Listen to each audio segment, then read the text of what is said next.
Students, आज हम कक्षा 9th की पाठ 1, आपका पाठ का क्या नाम है? गिल्लू। तो आपकी पुस्तक ये है, ये आप निकाल लीजिए। ये वाली जो कल आपने पढ़ा था, क्या नाम है इसका? सन चैन। ये वाली पुस्तक निकाल लीजिए। आपका पहला पाठ आज हम पढ़ते हैं गिल्लू। निकालो,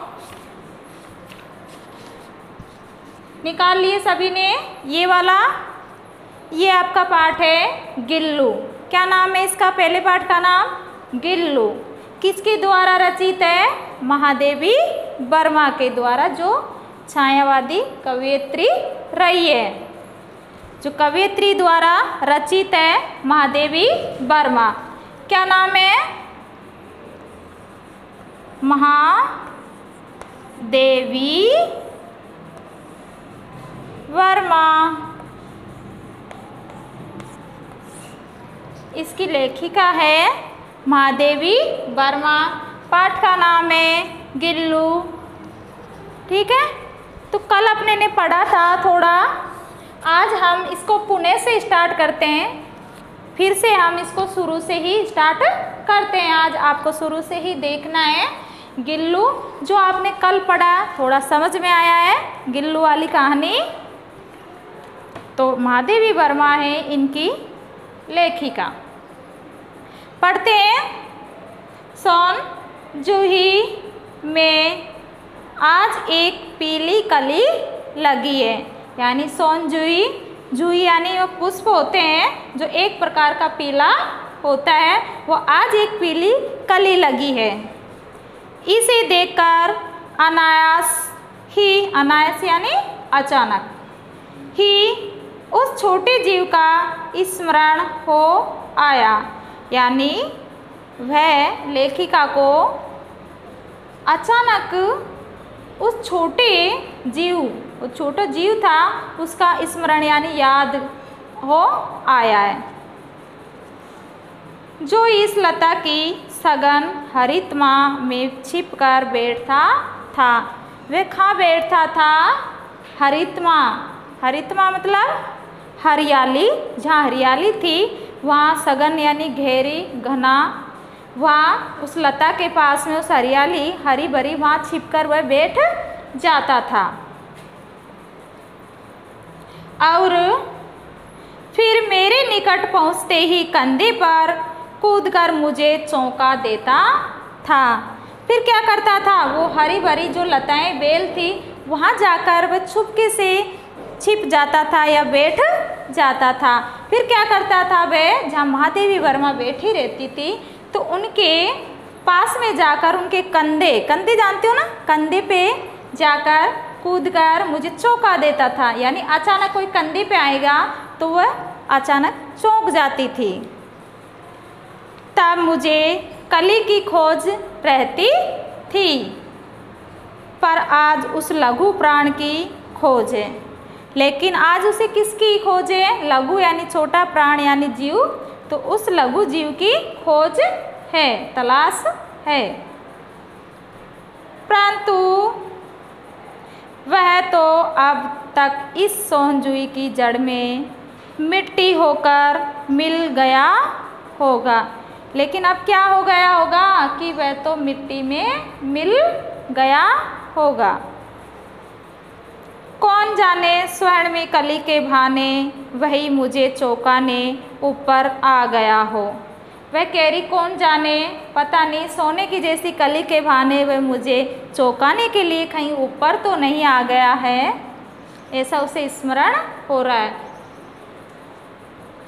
परंतु वह तो अब तक इस सोनजूही की अचानक एक दिन सवेरे कमरे से बरामदे में आकर मैंने देखा। यानी महादेवी वर्मा जी कह रहे हैं कि एक दिन क्या करते हैं, जो अपना घर होता है, अंदर कमरे होते हैं, फिर आगे हॉल, फिर वो थोड़ा सा जो जगह होती है उसको हम क्या कहते हैं? बरामदा कहते हैं ना। तो उस बरामदे में आकर मैंने देखा, यानी सुबह की बात है, सवेरे जो कमरे में, फिर वो आगे वहाँ बरामदे में आकर वह देखते हैं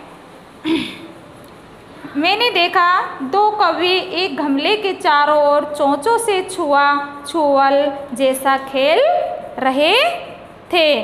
क्या कर रहे थे दो कौवे? आपस में चुपके से छूकर छुप जाना और फिर छूना, होता ना ऐसे खेल, चुपके से छूकर फिर छुप जाना फिर खेलना, ऐसा खेल खेल रहे थे। बताओ कौन खेल रहे थे? कौन खेल रहे थे? दो कौवे। कितने कौवे थे? दो कौवे थे। किसने देखा खेलते हुए? महादेवी वर्मा ने। किसने देखा था? महादेवी वर्मा ने। कब देखा था? शाम को या सवेरे? सवेरे देखा था।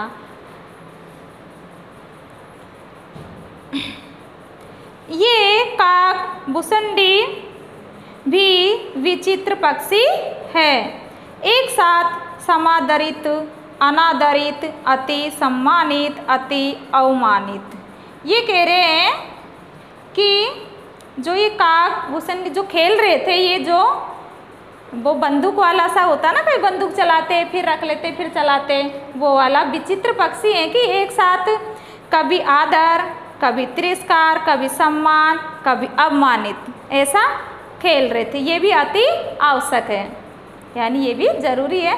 हमारे बेचारे पुरखे न गरुड़ के रूप में आ सकते हैं। कह रहे हैं कि हमारे पुरखे यानी जो हमारे से बड़े बुजुर्ग हैं, जो गुजर चुके हैं, उनके बारे में कह रहे हैं कि बेचारे वो हमारे पुरखे हैं, जो बुजुर्ग हैं, जो गुजर चुके हैं, वो ना ही तो गरुड़ के रूप में आ सकते हैं। गरुड़ जानते हैं ना, वो पक्षी जो उड़ता है, नहीं मयूर के, ना ही मोर के, ना हंस के, यानी ये बनकर नहीं आ सकते हैं। जो चले गए वो चले गए।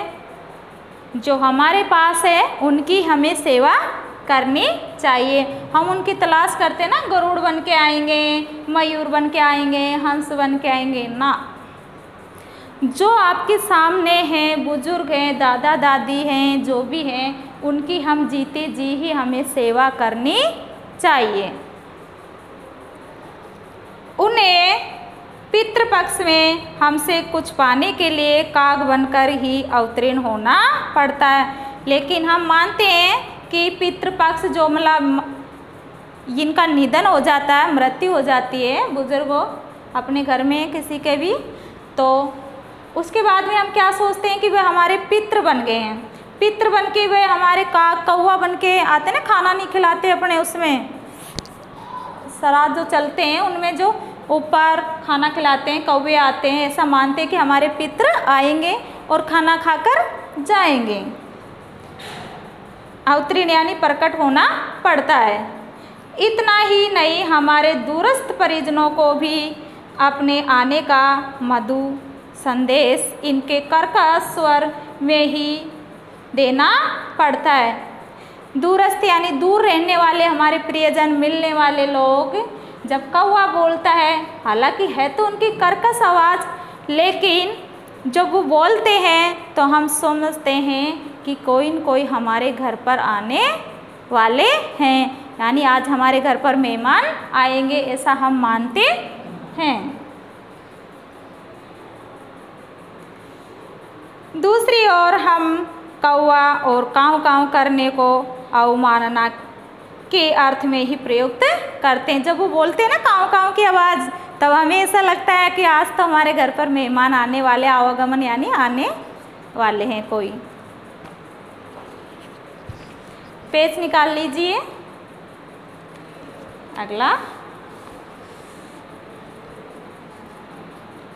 फिर है, मेरे काग पुराण के विवेचन में अचानक बाधा आ पड़ी, क्योंकि गमले और दीवार की संधि में छिपे एक छोटी सी जीव पर मेरी दृष्टि रुक गई।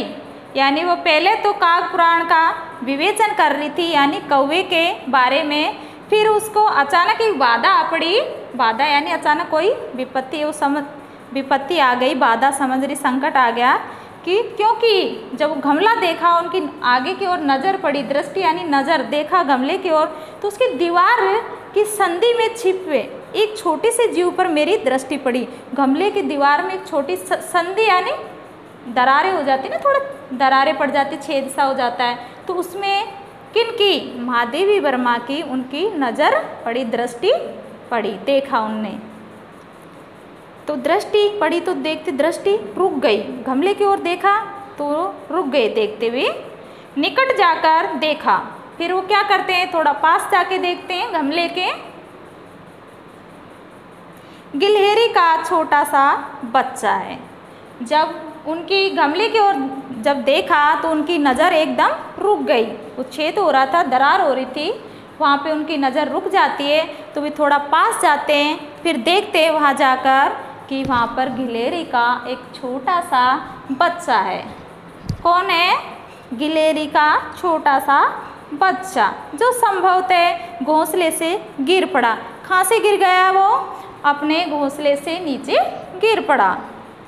और अब कौवे जिसमें सुलभ आहार खोज रहे हैं, यानी वह गिलहरी का बच्चा छोटा नीचे गिर जाता है, फिर वो दो कौवे थे वह अपना हार यानी अपने खाने का उसमें ढूंढ रहे थे। काकद्वय की चोंचों के दो घाव उस लघु प्राण के लिए बहुत थे, यानी एक छोटा सा गिलहरी का बच्चा खा दो चोंच दो कौवे की, तो उसके लिए बहुत बड़ा घाव है, यानी दो चोंच बहुत घाव कर सकती है एक छोटा सा बच्चा, उसके लिए।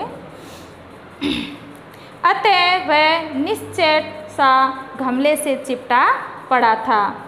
निश्चेष्ट यानी बिना किसी हरकत के, यानी बिना हलचल के, कुछ भी हरकत नहीं। जब वो चोंच मार रहे थे तो वो ऐसे हलचल भी नहीं कर रहा था, क्योंकि घायल हो गया था, ऊपर से वो गिर जाता भला तो वो क्या करेगा। और दो कौवे एक छोटा सा बच्चा, तो वह बिना किसी हरकत के शांति से ऐसे ही पड़ा था, गमले के चिपट के पड़ा था। आगे देखिए, सबने कहा, फिर जैसे देखा महादेवी वर्मा जी देख रहे थे, बाकी और लोग भी वहाँ पे आके इकट्ठे हो जाते हैं। अब वो लोग क्या कहते हैं, पढ़ते हैं। सबने कहा, कौवे की चोंच का घाव लगने के बाद ये बच नहीं सकता। क्या कहा कि जब कौवे की चोंच लग जाती है तो वह बच नहीं सकता। फिर भी देखिए महादेवी वर्मा जी क्या कहते हैं, अतः इसे ऐसे ही रहने दिया जाए। कौन कह रहे हैं, बाकी लोग कह रहे हैं, जो सब वहाँ खड़े थे वह कह रहे हैं कि अगर कौवे की चोंच लग जाती है तो बच नहीं सकता, इसे ऐसे ही रहने दिया जाए। परंतु अब महादेवी वर्मा कह रही है, परंतु मैं नहीं माना, मन नहीं माना, उसे होले से उठाकर अपने कमरे में लाई। कह रहे हैं कि अब फिर मेरा मन नहीं माना, मैं होले से धीरे से उसको अपने कमरे में उठाकर ले आई।